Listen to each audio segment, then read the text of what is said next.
আজকে এই মজলিস থেকে, এই স্টেজ থেকে ঘোষণা আসতে হবে, মামুনুল হক, ফয়জুল করিম একসাথে দেখতে চাই, একসাথে দেখতে চাই।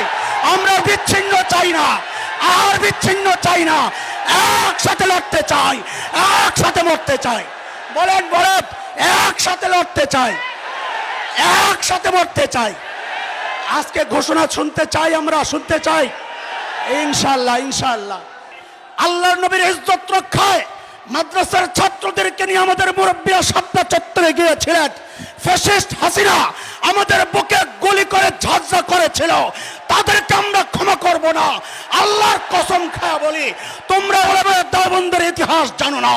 উলামায়ে দেওবন্দের রক্ত যখন এই উপমহাদেশের জমিনে স্পর্শ করেছিল, ব্রিটিশ লাল কুত্তারা পালাতে বাধ্য হয়েছিল।